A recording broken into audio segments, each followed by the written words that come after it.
Alam ko pong bawat isa po sa atin ay meron pong kanya-kanyang pinagdadaanan nitong linggo or pinagdaanan po nitong linggo po na nakalipas.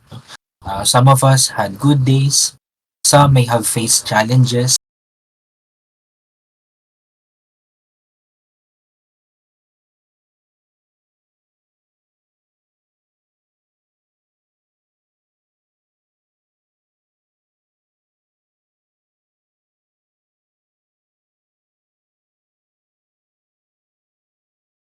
Kung saan itinuro po ng Panginoong Jesus ang kahalagahan po ng katapatan po sa paglilingkod.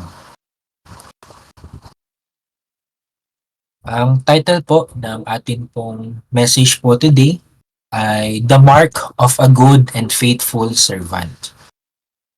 The Mark of a Good and Faithful Servant.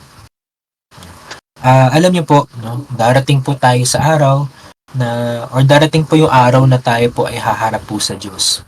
At bilang kanyang mga lingkod, may isang bagay po tayo na inaasahan po na marinig po mula po sa kanya.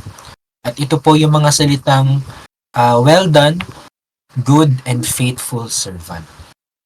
Gusto po ba nating marinig itong mula po sa ating Diyos? Nasabihan po tayo ng Lord na, well done, good and faithful servant. Pero ang tanong po, paano po natin malalaman kung tayo nga po ba ay isang mabuting servant at isang tapat na lingkod ng Diyos? Paano po kaya natin malalaman kung tayo po ay good and faithful servant? Sa Matthew 25 po or Mateo 25, ang ating pong Panginoong Jesus tells a parable that teaches us what faithfulness looks like in the kingdom of God. At ito po yung tinatawag po na the parable of the talents. And sa story po na ito, makikita po natin at matutunghayan po natin yung tatlong uri po or three kinds of servants. No? Yung dalawa po ay faithful, pero yung isa po ay lazy and afraid. Yung dalawa daw po ay tapat, pero yung isa po ay takot at tamad. No? Kaya po, let's take a closer look at this parable, one verse at a time. Simulan po natin sa basahin sa Matthew chapter 25, verses 14 to 15. Yan. Sabi po dito, for it will be like a man going on a journey who called his servants and entrusted to them his property. To one, he gave 5 talents. To another, 2. And to another, 1. To each according to his ability. And then he went away. So makikita po natin dito mga kapatid na yung may-ari po or yung master po ay umalis po at iniwan yung kanyang ari-arian or yung kanyang kayamanan sa kanyang mga lingkod. Sa binasa po natin, yung master po dito, ang nire-represent po niya ay ang Panginoong Jesus na who has gone to heaven pero siya po ay babalik po muli. Yung mga servants naman po na nabanggit po dito, ang nire-represent po nito ay tayo po. No? Yung mga tao po. No? Whom He entrusted with responsibilities habang hinihintay po natin yung kanya pong pagbabalik. At pangatlo po, yung mga talents naman po na binigay po niya sa mga servants niya, ito po yung nagsisymbolize naman po sa lahat po ng mga binigay po at pinagkaloob po sa atin ng Diyos. Ano po ito? Ano po kaya itong mga binigay at pinagkaloob po sa atin ng Diyos? Yung atin pong time, yung atin pong mga abilities, yung atin pong mga kakayahan, yung mga opportunities na natatanggap po natin o nararanasan po natin, at yung mga responsibilities po na meron po tayo bilang mga mananampalataya. And in other translation po, yung talents po, hindi po ito yung talento, no? Yung kanwari po, talento sa pagsasayaw, talento sa pagkanta, o sa pagguguhit. Yung talents po na binanggit po dito ay, in other translation, ito po ay parang bag po na meron pong laman na gold. So yung talents, it means bags of gold. Nakita po natin na binigyan po ng master, no, yung unang servant ng 5 talents of gold. Yung pangalawa naman po ay naka-receive po ng 2 talents. At yung pangatlo naman po ay naka-receive lang po ng 1 talents of gold. So, 5, 2 at 1. At actually po, no, yung pinagkatiwalang ginto po ng master sa kanyang servants ay hindi po ito barya-barya lang. Kung i-compare po natin yung isang bag of gold, equivalent po siya sa $2 million. No? Sa pesos, kung i-convert po natin, sabihin po natin nasa, kung $2 million po yun, at sabihin po natin nasa 58 or 60 yung rate po ng isang dollar. So, mahigit kumulang po nasa 100 million sa Philippine peso yung halaga po ng isang talents of gold. So, imagine, no? Yung master po, pinagkatiwala po niya yung kayamanan po niya to his servants with the expectation that he believes na meron pong something na gagawin po yung mga servants sa pinagkatiwala po niya sa kanila. And notice, no? The master gave different amounts to each servant, no? Iba-iba po, no? Nakita po natin 5, 2 at 1. 5, 2, and 1. Bakit po kaya, no? Bakit po kaya iba-iba yung amount? Ano po sabi sa verse na binasa po natin? Ito po. To each according to his ability. So, this tells us something important. That God doesn't compare us to others. Wala pong favoritism si Lord. Ang ginagawa po ng Lord at ang gusto pong ipakita po ng Panginoon sa atin, He gives us exactly what we can handle. Alam po niya yung kakayahan po natin. And He only gives us kung ano po yung kaya po nating i-handle at i-manage. Yung tanong po dito is not kung gaano po karami yung natanggap mo mula sa Diyos. The question is, are we faithful with what He has given us? Tapat po ba tayo sa kung ano pong binigay po na responsibility po ng Lord sa atin? Kung ano po yung pinagkatiwala ng Diyos sa atin? Are we faithful with what God has given us? No? So ngayon po, tingnan naman po natin, no? What happened after this? What happened after po bigyan po ng master ng bags of gold or ng mga talents yung kanyang mga servants. What happened is, yan, basahin naman po natin sa Matthew 25 verses 16 to 18. Ano po kaya yung naging response ng mga servants matapos po nilang matanggap or ma-receive yung mga talents mula po sa master nila. Basahin po natin. He who had received the 5 talents went once and traded with them, and he made 5 talents more. So also, he who had the 2 talents made 2 talents more. But he who had received the 1 talent went and dug in the ground and hid his master's money. So nakita po natin, no, yung binigyan daw po ng 5 talent, dumoble po, no? Dumoble po yung amount ng binigay po sa kanya ng kanyang master. Yung pangalawang servant naman po, ganoon din po yung ginawa niya. Dumoble rin po yung amount, no? So kung 2 po, nadagdagan pa po ng 2, so naging 4, no? So yung first and second servant, dumoble po yung amount ng talent na pinagkaloob sa kanila ng kanilang master. Pero yung isang servant daw po, no, yung pangatlong servant daw po na nakatanggap ng 1 talent ay ano po yung ginawa niya? He went and dug in the ground and hid his master's money. Kumbaga po, naghumukay siya tapos iniwan lang po niya doon yung isang talent. At tinago lang po niya hanggang sa hinihintay po niya na bumalik yung kanyang master. So, nakita po natin dito, nagkaroon po ng dalawang response, no? Ng dalawang tugon. Ano po yung unang tugon? The first response is faithfulness. Yung first and second servant po, nagpakita po sila ng faithfulness. No? They are the faithful servants. No? Yung ginawa po nila, after po nilang ma-receive yung pinagkaloob po sa kanila ng kanilang master, agad po nilang ginamit yung mga talents po na pinagkatiwala sa kanila. Ang ginawa po nila, they worked, they invested, and they made it grow. And bilang resulta po, dumoble po yung amount ng mga talents po na meron po sila. However, yung isang servant naman po, he responded with unfaithfulness. Siya naman po yung tinatawag na the unfaithful servant. Na imbis po na meron po siyang ginawa, instead of doing something, ang ginawa po niya, he buried it at wala po siyang ginawa. So ngayon po, no, let's reflect. I-reflect po natin yung mga naging response po ng mga servants na ito. At ano po yung sinasabi po nito sa atin po? Ano po yung gustong ipakita po nito sa atin? No? Church, no, kapag meron pong pinagkakatiwala sa atin ng Diyos, papaano po kaya tayo tumutugon? Tayo po ba ay kagaya po ng mga faithful servants? O tayo po ay kagaya po ng mga unfaithful servant? Ng isang unfaithful servant na wala pong ginawa. At kapag dating po ba sa mga natatanggap po natin mula sa Panginoon, kapag po binibigyan po tayo ng mga responsibility ng Diyos, kapag may pinagkakatiwala po yung Diyos na gawain sa atin, na-excite po ba tayo para po sa kanyang glory?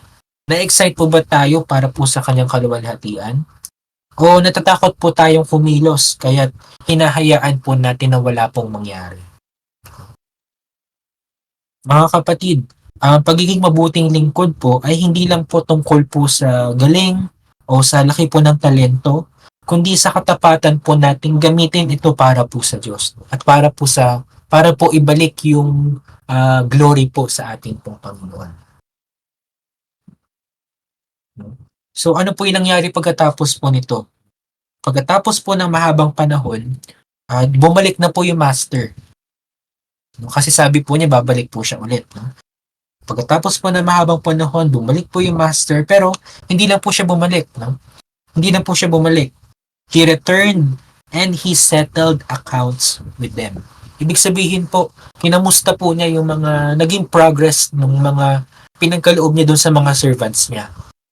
So basahin po natin sa Matthew 25 verses 19 to 21. Sabi naman po dito, now after a long time, the master of those servants came and settled accounts with them.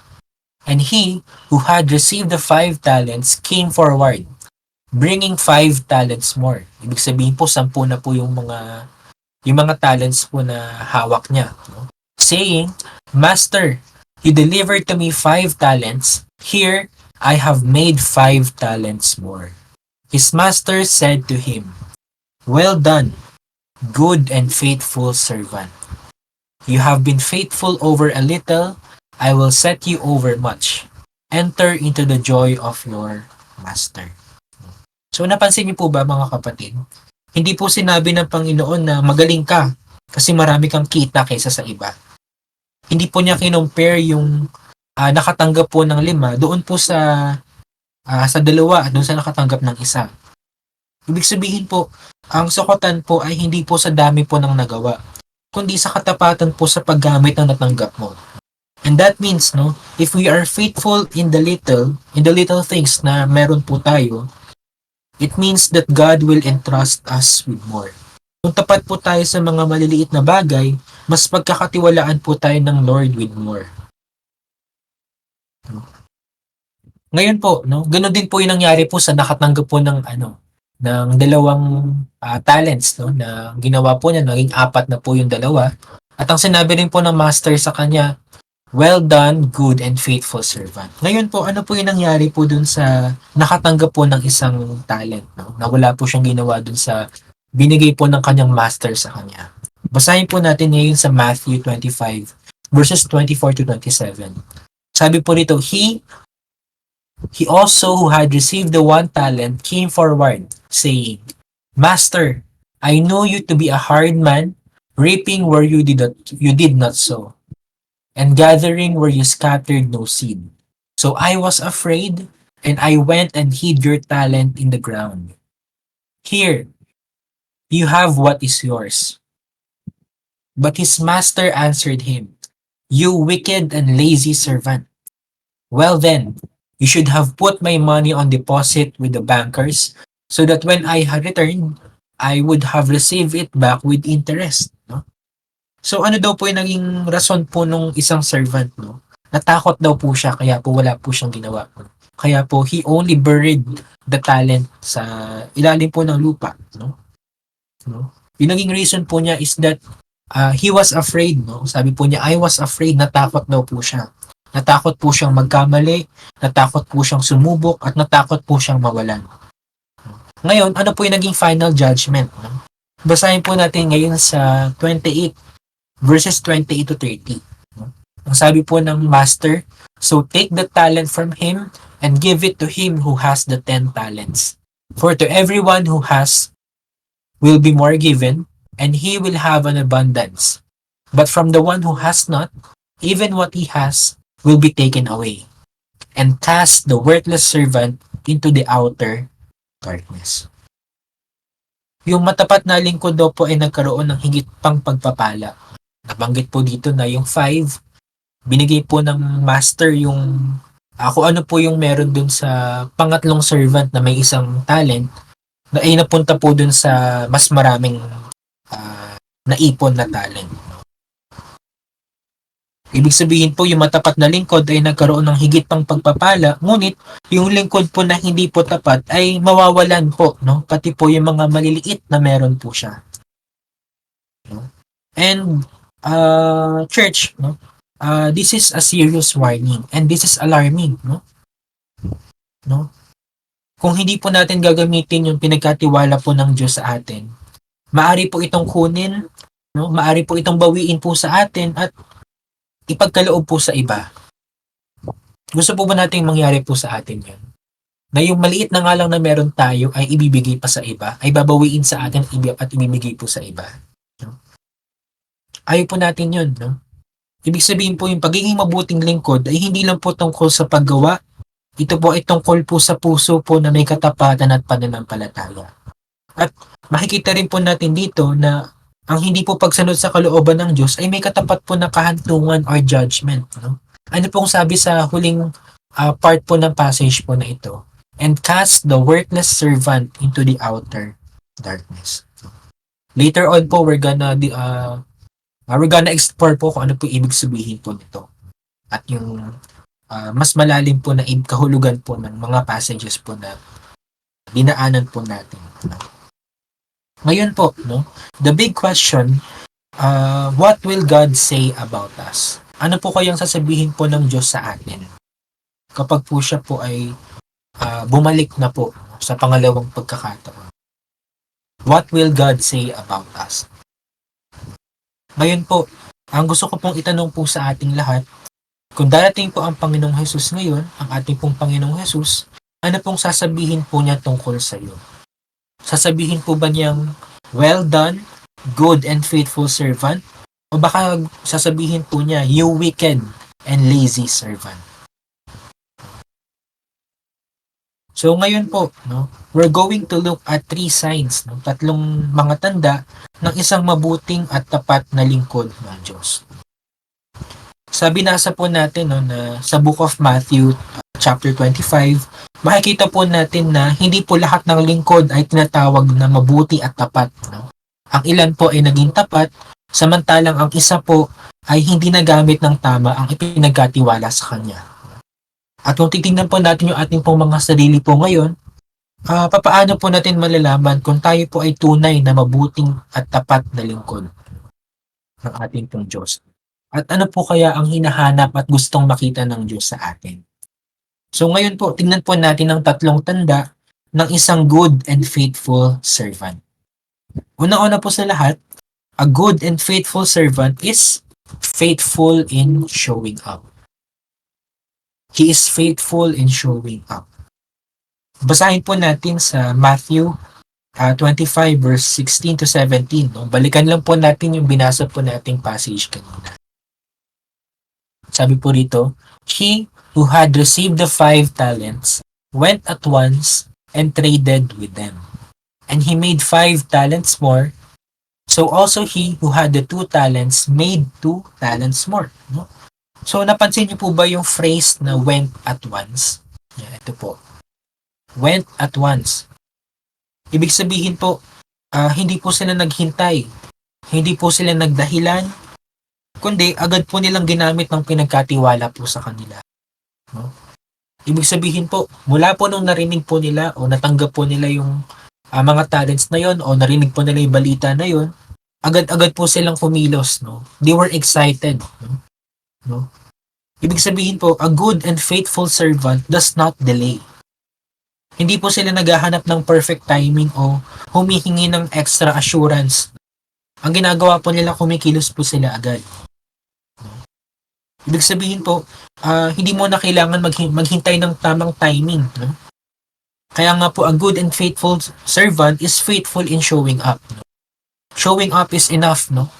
Sapat na po yung mag-show up ka. No? Hindi mo na kailangang hintayin yung tamang pagkakataon na well-equipped ka na magaling ka na malakas ka na matalino ka na at prepared ka na. You just have to show up. No? At gamitin mo kung ano yung meron ka sa kasalukuyan. No? At sa kung ano pinagkaloob ng Panginoon sa iyo. So, at makikita po natin ito, no? Makikita po natin ito sa naging response po ng mga servant, no? Makikita po natin ito sa dalawang klase po ng tugon ng mga servant. Nakita po natin kanina, no? Na yung unang dalawang lingkod, ginamit po nila agad yung kanilang tinanggap. Ginamit po nila agad yung kanilang tinanggap at nagpagamit po sila sa Diyos. At yung ikatlong lingkod po, hindi po siya nagpakita ng action. Itinago lang po niya yung talento sa lupa. At ano po yung sinasabi po nito sa atin? That faithfulness begins with availability. Hindi po natin kailangang hintayin na magaling na tayo.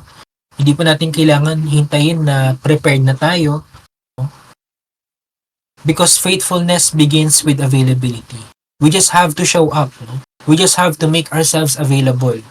Because when we show na ready po tayo, na available po tayo, ito po yung gagamitin po na pagkakataon ng Panginoon na gamitin po tayo. Kaya po yung tanong po sa atin, how available are we to God? How available are we? Minsan, iniisip po natin na kailangan muna natin maging handang-handa bago po tayo sumunod sa Diyos. Na Lord, pag mas confident na ako, saka ako maglilingkod sa iyo. Lord, kapag di na ako busy, saka ako magpapagamit sa iyo. Pero tandaan po natin, no? Hindi po hinihintay ng Diyos na maging perfect tayo bago po siya paglingkuran. Hinihintay lang po niya yung ating pong willingness, yung ating pong availability, at yung ating pong faithfulness. Amen po. Pangalawa po, a good and faithful servant is faithful in obedience. Faithful daw po sa pagsunod yung isang good and faithful servant. Basahin naman po natin ulit sa verses 20 to 21. And he who had received the 5 talents came forward, bringing 5 talents more, saying, Master, you delivered to me 5 talents. Here, I have made 5 talents more. His master said to him, Well done, good and faithful servant. You have been faithful over a little, I will set you over much. Enter into the joy of your master. So, gusto pong ipakita po sa atin ito is that faithfulness is proven through obedience. Hindi lang po sapat na tanggapin at ang ipinagkatiwala po ng Diyos po sa atin. No, meron po tayong dapat gawin. No? Dapat po natin itong gamitin ayon po sa kanyang kalooban. Ang unang dalawang lingkod po ay hindi po nagtanong ng bakit ganito lang ang binigay mo sa akin? Bakit yung sa kanya mas malaki, yung sa akin mas maliit? Bakit siya mas marami? Pero ang ginawa po nila, sinunod lang po nila yung nais po ng kanilang master. Nang may kasipagan, nang may excitement, at nang may katapatan. Because pinapakita po nito na mahal po nila yung kanilang master. That they love their master and that they are excited sa work na pinagkatiwala sa kanila. Excited po sila sa gawain na pinagkatiwala sa kanila na kanilang master. At ganoon din po sa atin. Kung mahal po natin yung ating pong Diyos, we must be excited sa gawain na pinagkakatiwala po ng Diyos sa atin. In other words, yung mga servant po, yung unang servant po was very excited to use the money na pinagkatiwala sa kanya. Ang ginawa po niya, he invested the money, he did something about the money, he wanted to expand the money, at ano po yung nangyari? Dumoble po yung pinagkatiwala sa kanyang pera, and in total, no, meron na po siyang double the amount na meron po siya. Meron na po siyang 10 bags of gold. So nakita po natin, by obeying, and by being faithful sa gawain na pinagkatiwala sa kanya, pinapakita po niya that he was a good servant. He was a good and faithful servant. And actually, looking back, mapapansin po natin bakit 5 yung sa isa, 2 yung sa isa, at bakit isa lang yung binigay sa isang servant. So bakit po kaya ganito? No? Ibig sabihin po, the parable is not about how much you have. It is not how much you have, no? The parable is about kung ano po yung gagawin mo sa kung anong pinagkaloob ng Panginoon sa iyo. The point of this parable is to show na kahit anong ibigay sa iyo ng Diyos, maliit man yan o malaki, kahit anong meron ka, sapat or enough na po yan for you to do something about it. Because naniniwala po yung Diyos na kahit ganong kalaki, kahit ganong kaliit, ay may magagawa po tayo about it. Meron po itong magandang bunga. No? Because in God's view, in God's perspective, lahat po sila pantay-pantay lang. No? Lahat po sila ay servants lang. No? Kaya yung tanong po dito, no? At yung tanong po sa atin, church, no? Ano po yung gagawin mo sa pinagkaloob ng Panginoon sa iyo? Ano po yung gagawin po natin sa pinagkatiwala po ng gawain ng Diyos sa atin? Are we going to respond with excitement? Or are we going to respond with laziness? Kagaya po ng pangatlong servant. So then, after po nito, yung pangalawang servant naman po yung dumating. No? Kung babasahin po natin sa verse 22, yan, the man with 2 bags of gold also came. Sabi po niya, Master, he said, you entrusted me with 2 bags of gold. See, I have gained 2 more.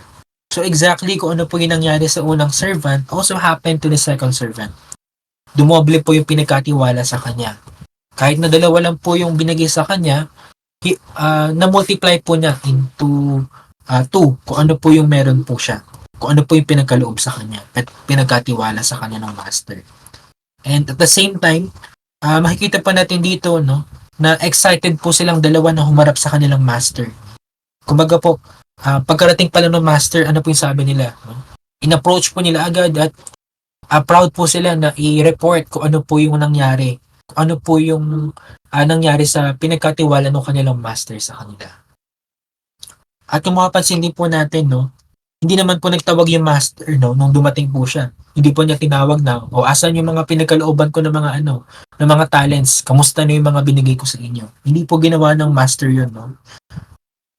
Yung ginawa po at yung nangyari po, yung mga servants po mismo yung lumapit po sa kanya. And na-realize ko po dito, no, and do we realize, no, that the master was a good man. Hindi po, kung ibang master po ito, no, natakot na po yung mga servants, no, nanginginig na po sila sa takot na i-report ko ano po yung nangyari dun sa pinagkaloob ng kanilang master sa kanila. But sila pa po mismo yung nag-approach with excitement sa kanilang master. No? Hindi po siya katulad ng ibang master na, anong ginawa niyo sa pera ko? May napala ba yung pera ko na sa tagal ng panahon na nawala ako? No? So hindi po ganoon, no? Yung mga servants po mismo yung nag-approach po dun sa master and ni-report po nila kung ano po yung they proudly shared kung ano po yung nangyari po dun sa pinagkaloob po sa kanila. At yun po yung quality po ng master, no? At yung master po na yun yung ating pong Diyos, no?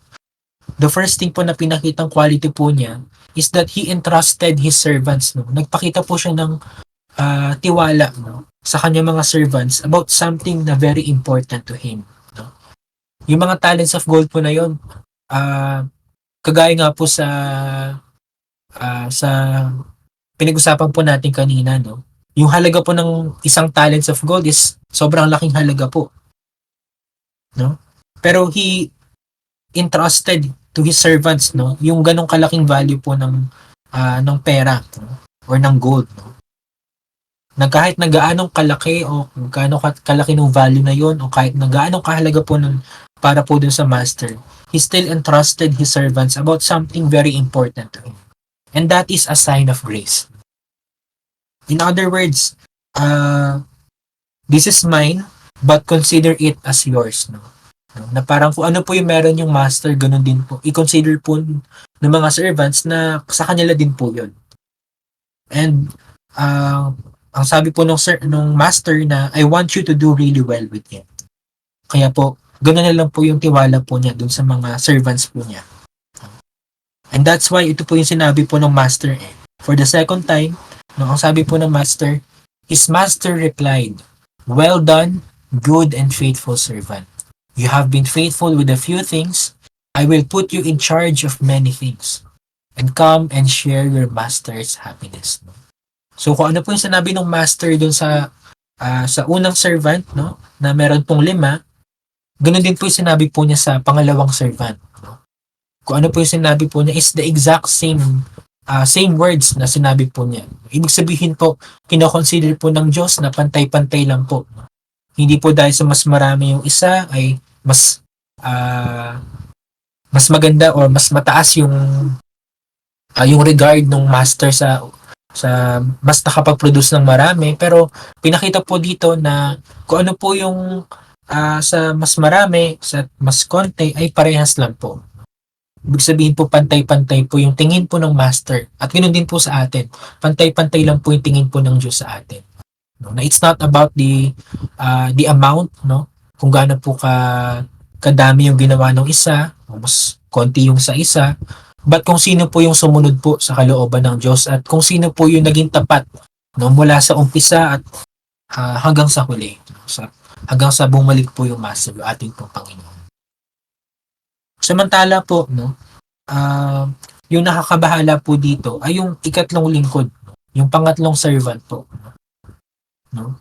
Nakita po natin na hindi po siya sumunod eh. Tinago lang po niya yung mga talents, yung gold, yung mga bags of gold, no? At hindi po niya ginamit ito para po sa hindi po niya ginamit ito para sa kaharian ng Diyos. Yung pangatlong servant, ito po yung ginawa po niya. No? But the man who had received one bag went off, dug a hole in the ground, and hid his master's money. So wala po siyang ginawa about it. Yung ginawa lang po niya, kumbaga, tinago lang po niya yung kayamanan ng master niya sa lupa. So wala po siyang effort na ginawa. Sa sobrang tagal na panahon na nawala po yung master niya, wala man lang po nangyari dun sa binigay ng master sa kanya at pinagkatiwala ng master sa kanya. At ano po yung sinabi ng master niya sa kanya? You wicked and lazy servant. Sa ibang words po, you wicked and slothful servant, no?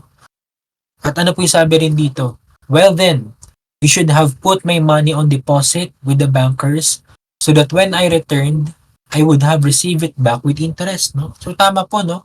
Pwede naman niyang i-deposit sa bangko para magkaroon man lang ng interest, no? Pero ni isang diskarte o paraan ay wala po siyang ginawa. Kaya tinawag po siya na wicked and lazy servant, and sa tingin ko po deserve po niya na matawag na wicked and lazy servant. Because wala po siyang ginawa eh. Wala po siyang ginawang paraan, pero napakadaming paraan po. At nakita po natin dito yung point po ng master. Dapat dineposit man lang niya sa bangko yung pinagkatiwala sa kanya para magkaroon ng interest, pero the third servant did nothing at all. No? At sabi po ng master dito, kahit konti lang, no? At least do something for what I have entrusted you to do. Nakita po natin, hindi po siya gumawa ng masama, pero hindi rin po siya gumawa po ng mabuti. You see, church, it's not about the amount of work that you're gonna do for God. It's whether or not you're going to trust and believe Him to the point that you're going to obey Him. And at least do something for what He has entrusted you with. No? Sa mata po ng Diyos, no, ang hindi po paggawa na kanyang pinag-uutos ay nangangahulugan din po ng pagsuway po sa Kanya. At pinapaalalahanan po tayo nito na yung pagsunod po ay hindi po natin pwedeng piliin lang yung mga madadali. Kapag po nag-obey po tayo sa Lord at kapag sinabi po nating obedience, no, hindi lang po natin pwedeng piliin yung mga madadali. No? No, kahit nabigyan po tayo ng mga may hirap at mabibigat na mga responsibilidad, we must accept it. No? Kailangan po nating sumunod, no? Kahit na mahirap at imposible. At ganoon din po, napaalalahanan din po tayo at pinapaalalahanan po tayo na kapag tapat po tayo sa mga maliliit na mga bagay, bibigyan po tayo ng Diyos ng higit. And that faithfulness is not just about knowing what to do.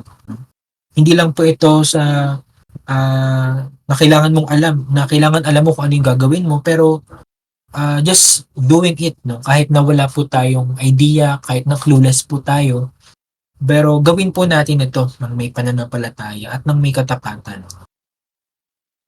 And lastly, yung pangatlo po, a good and faithful servant is faithful and trusting Him.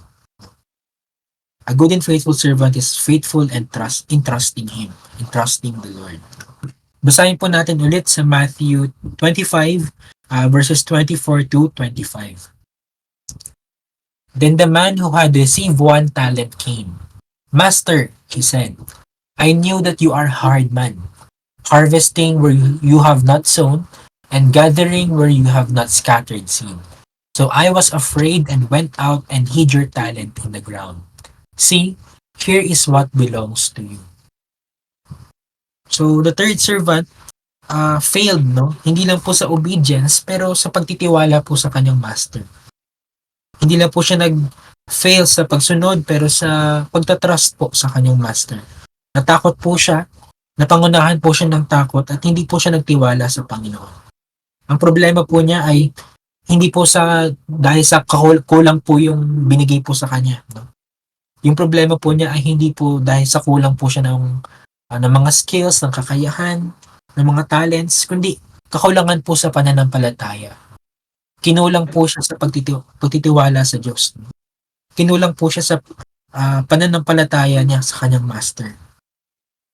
And ibig sabihin po, the parable not only talks about being faithful in the things that God entrusted us or what He has commissioned us, but also, kung babasahin po natin yung huling part po ng passage po na ito, hindi lang po ito tungkol po sa mga bagay po na pinagkatiwala po ng Diyos sa atin. Kinomission po ng Diyos sa atin, but also His judgment kapag siya po ay nagbalik ng muli sa pangalawang pagkakataon. Ano pong sabi dito? Sa verses 29 to 30. For whoever has will be given more, and they will have an abundance. Whoever does not have, even what they have will be taken from them. And throw that worthless servant outside into the darkness, where there will be weeping and gnashing of teeth. Ano po sa tingin po natin yung ibig sabihin po nito? And throw that worthless servant outside into the darkness, where there will be weeping and gnashing of teeth. Ito po yung judgment po ng Master o nung Diyos, no, na ating pong Panginoong Jesus kapag siya po ay nagbalik ng muli sa pangalawang pagkakataon. Nakita po natin sa verse na ito yung reality of the judgment of God. And it's not something na magugustuhan po ng isang tao. And it is also something na dapat seryosohin po. And actually, yung verse po na ito, yung passage po na ito, ay makikita rin po natin sa Luke 13 verse 28. Sabi po dito, in that place there will be weeping and gnashing of teeth when you see Abraham and Isaac and Jacob and all the prophets in the kingdom of God, but yourselves being thrown out. At yung lugar po na tinutukoy po dito was hell. Yung lugar po na ito will be full of darkness, there will be weeping, there will be suffering, mananangis ka, mangangalit yung ngipin mo, no? And kapag sinabi po gnashing of teeth, ito po yung nagdidikit yung taas at baba ng ngipin mo na parang nanggigigil ka, nangangalit ka, no? And this happens when you are full of regret. Kapag full ka po ng panghihinayang, pagsisisi, no? And I believe that is the most terrifying thing to experience, especially kapag huli na po yung lahat at wala na pong choice, no? Wala na pong choice or chance para po bumalik. At ayaw po nating mangyari po sa atin ito. We don't want to be like the third servant, no? Na wala pong ginawa doon sa pinagkatiwala po ng kanyang master sa kanya. That even a little effort, no? Even a little faith, no? Ay wala po siyang ginawa. At ito po yung equivalent po na kahahantungan po nun. Ito po yung equivalent na judgment nung inaction po na yun. Yung hindi po pagpapakita at pag-express or pa-practice, no? O pag-a-apply nung pananampalataya ah, at faithfulness sa gawaing pinagkaloob sa kanya ng Panginoon. Ibig sabihin po, when we say faithfulness, no, it requires trusting God's character. Mapansin po natin, no, yung unang dalawang lingkod po ay sumunod po dahil po meron po silang tiwala sa Panginoon. Dahil po meron po silang pananampalataya sa Panginoon. Pero ang ikatlong lingkod po ay pinangunahan po ng takot, no? Hindi po ng pananampalataya. Pinangunahan po siya ng takot, hindi po ng kanyang pananampalataya sa kanyang master. No? At kapag hindi po tayo nagtitiwala sa Diyos, hindi po natin magagampanan yung kanyang pinapagawa po sa atin. At haharapin din po natin yung kapalaran ng third servant if we remain unfaithful and disobedient po sa ating pong Diyos. And as we end, no, basahin po natin ulit, no, sa Matthew 25 verse 23. Sabi po rito, His master said to him, "Well done, good and faithful servant. You have been faithful with a few things. I will put you in charge of many things. Come and share your master's happiness." Ibig sabihin po, sa mga binasa po natin kanina, no, sa mga binahagi po sa inyo kanina, no, faithfulness is the key to hearing these words from God. Ibig sabihin po yung katapatan po, no, yung pananampalataya, yung katapatan po sa Diyos, ay ito po yung susi, no, para po marinig po natin yung mga salita po na ito mula po sa ating Diyos. Yung mga salita pong well done, good and faithful servant. Hindi lang po ito tungkol sa kung gaano po kalaki yung ating talento, yung ating pong mga kakayahan, yung ating pong posisyon, no? No, ito po ay tungkol po sa kung paano po natin ginagamit yung binigay po sa atin ng Diyos. Ang isang mabuting lingkod po ay matapat po sa tatlong bagay. Sorry. Ang isang mabuting lingkod daw po ay matapat po sa tatlong bagay. A good and faithful servant is faithful in showing up, no? Hindi lang po pagsisimula, kundi sa patuloy po na paglilingkod hanggang sa dulo. A good and faithful servant is also faithful in obedience. No? Hindi lang sa pakikinig, kundi sa pagsunod sa kalooban ng Diyos ng may buong puso. A good and faithful servant is also faithful in trusting God.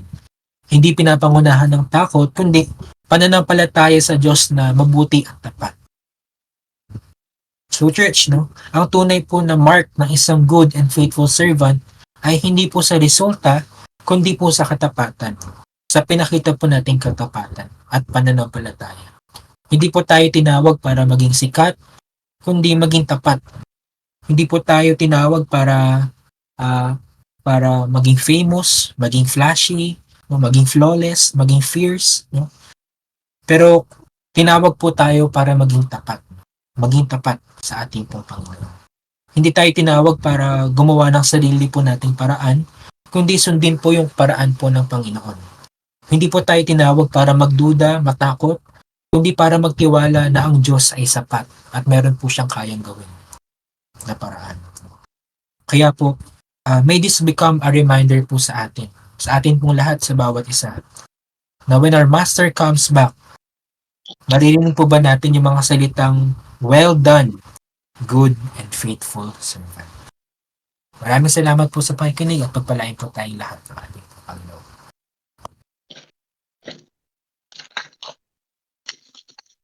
Amen.